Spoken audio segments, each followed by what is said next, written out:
I'm Monica Weber Babcock. I live in Avon Lake. I'm a poet and novelist. I started out with poetry, which was actually a very good introduction for me to be a novelist, because I think in order to write good prose, it really helps to have a poetic ear. I have a fully written novel that I released in 2018. It's called Burden of Remembrance. It took me 8 years to write. A couple of things entered into my idea for the story. First of all, my mother was of the greatest generation, and she was always reminiscing about what it was like in the 40s in Cleveland, especially in old Brooklyn. And she would just talk about everything, and she, that period always fascinated me, but just the stories she told were really interesting. She graduated in 1942, so she knew all about the war. So that interested me, first of all.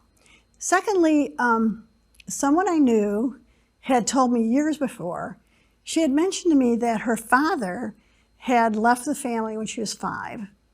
She never saw her father again until she was 22, when he all of a sudden reappeared in her life. And she didn't want to talk anymore about it, so I didn't ask her anymore about it. But that really stayed in my mind, because my own father was extremely loving, extremely supportive, extremely responsible. And I couldn't imagine my father leaving, and how would I feel if he left and then showed up again later in life. So that fascinated me. But I also wondered, from the father's standpoint, what would make a father just leave his family, and how could he just leave his child and not even think about her for 15 years? So that always kind of niggled at the back of my mind. And so the one day, and this is how all my stories start, just this image came into my head about this man reappearing in this woman's life. And so I kind of took the idea of, for the setting, I used old Brooklyn and Cleveland and the end of World War II. And I started with this scene of the father reappearing. Well, you know, when you write, I always think about, when I write a novel, it's as if I enter a house, and I enter the living room, and there's kind of this story right in front of me. But then as I kind of meander through the house, I find these different rooms, and there's all kinds of stuff going on in these different rooms. Well, that's what it's like when you're writing a novel, because you concentrate on this one thing that's going on, but then all of a sudden you go into this other room and something else is going completely different, and you kind of follow that, and then you go back into the big room, and then you go into another room, and then of course you always end up in the proverbial closet with a skeleton in it, and that's always a good shock. But that's kind of what it's like when you write a novel. Your mind just keeps twisting around and coming back and twisting around until you've completely exhausted your meandering through the house. Okay, so that's kind of what it's like for me. So anyway, this story took me a year to write. The first draft was pretty bad. It was clunky, which all my first drafts are. They're very clunky. And I went through, and I would let it sit for a while, and I'd go back to it, went through it. Anyway, probably 10 times, anyway. I revised the entire thing. Then I asked my husband to read it, because he's a very good reader. He liked it, but he needed some work. So I let it sit for a while. Well, anyway, long story short, eventually I got it to the point where he said, wow, this is really good. So I am not the type of person who wants to wait to be accepted by somebody as far as publishing. So first I tried half-heartedly to look for an agent. Well, to look for an agent is an extremely strenuous thing to do, because you have to find a reputable agent. The agent has to click with you. They have to represent your kind of story. It's really a lot. You have to really do a lot of digging. Well, I didn't want to do that. So I thought, well, I'll just release it myself. So I released it through, CreateSpace. And that was back in 2018. And I've had a lot of good feedback on it, and I'm proud of it, and I think it turned out well. In the meantime, because a writer's mind never stops, this other story, which was really at the very heart, my very heart, is a story, it's a fictionalized account of my great-great-grandparents. And that's the story that I'm just finishing up now. I'm probably on the next to last revision. I had a couple of critical readers read it just this past summer, and they both really thought it was ready to go. But of course, I don't think it's ready to go. So I went through it, and I'm just finishing my first next to last revision, I think. And then I'll probably have one more revision, and then I'll release it, I'm hoping, in February. But it started really because well, okay. First of all, ever since I was about 10 years old, I have been fascinated by the Civil War period in American history. I mean, it just fascinates me. When I was around 22, I went to Gettysburg with my parents, and my mom and I both felt quite an affinity for almost like a spiritual connection to the place. And we were talking about it, and my mother said, well, my great-grandpa fought in the Civil War. I said, oh, you never told me this. She goes, well, I don't really know anything about him. I know he fought in the Civil War, but I'm not even sure which side. I guess the Union, because his daughter, my grandma, was born in New Jersey, but I don't really know. And she didn't even know his name. This was really odd because she was real close to her grandmother, who gave her all this information about her mother, Julia, who had been married before. She knew all about her first marriage, all about her brothers and sisters, but she didn't say anything about her own father, which is really odd. So I said, well, why wouldn't she talk about her father? And I was like, I don't know. She talked about her mother, her stepfather, who died before she was born, but never said a thing about her dad. This really got me wondering. Well, eventually, I sent away for my great-grandmother's birth certificate and discovered my great-great-grandfather's name, which was Samuel. And so then I did a little bit of research, but this was before the internet, so I couldn't do much. So I let it sit for a while. And then in around 2000 or so, I started doing a little more research. And finally in 2006, I discovered which regiment he was in. And I sent away to National Archives, and they sent me this huge envelope full of like 75 pages on this Samuel. So the first thing I wanted to do was make sure it was the correct Samuel, that it was my Samuel, it wasn't some other Samuel. So I looked through the records, and sure enough, the dates all matched. Julia's name matched. My great-grandma's name matched. All of that matched. So I knew it was the right Samuel. And I discovered all this stuff about Samuel. He had been injured, in fact, at Gettysburg, of all places, which was kind of weird, since my mother and I had this kind of a spiritual connection.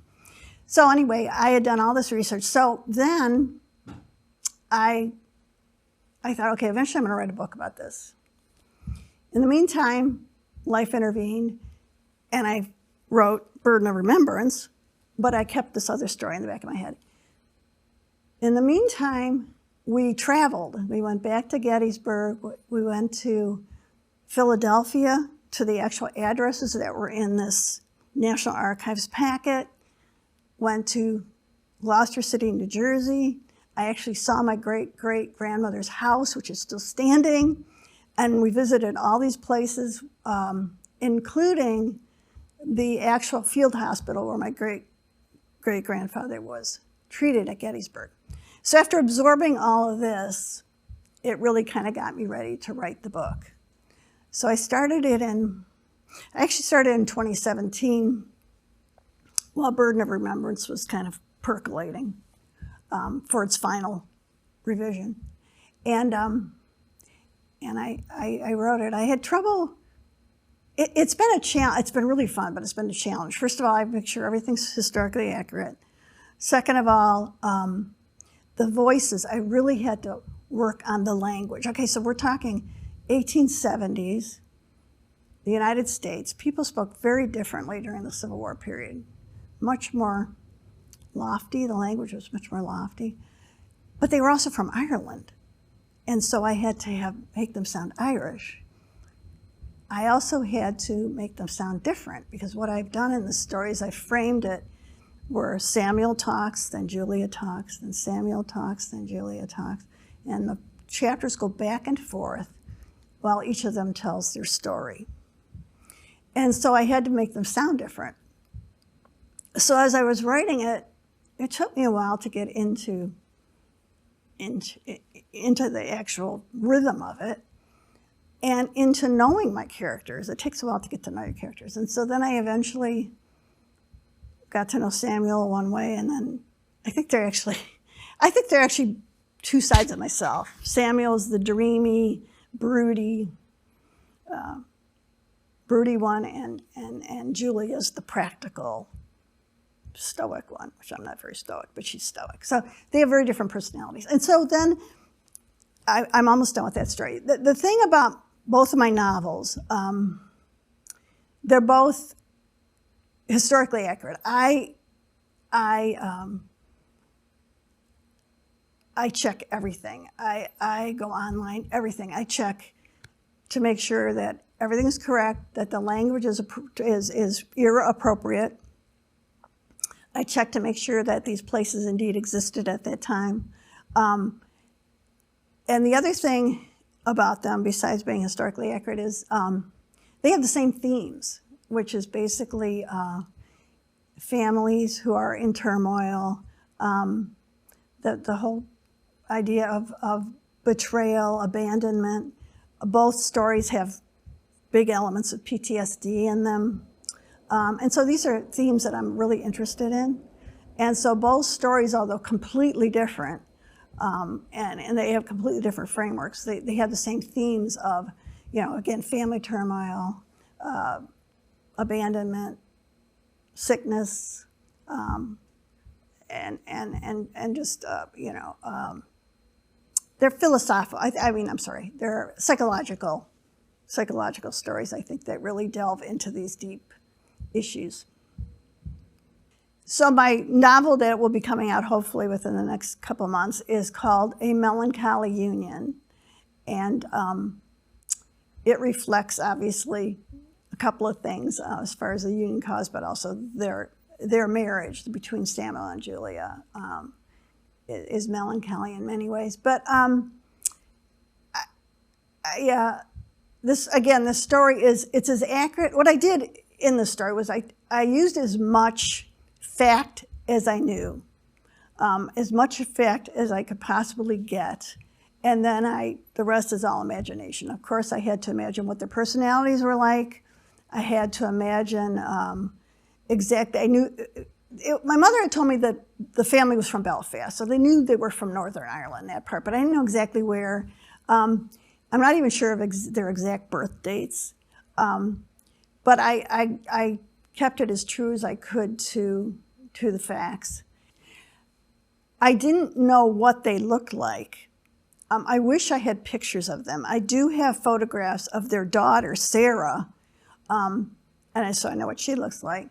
I have descriptions in the file from National Archives of Samuel, but the funny part is, because they have all of his medical, they have a lot of his medical examinations in there, which is fascinating because it's all written in longhand by these physicians. But what's funny is one physician will describe him as fair complected, and another will describe him as dark complected, and one will describe him as blue-eyed, and one will describe him as gray-eyed, one will describe him as light-haired, one will describe him as dark-haired.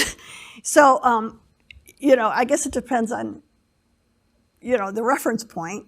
I suppose it could also depend on how sick he was at the time, if he was pale, if he was tan, if his hair was dirty or clean. I mean, who knows? But I couldn't. It was funny because but they did describe his height, which I thought was interesting. He was almost 6'1", which is quite tall.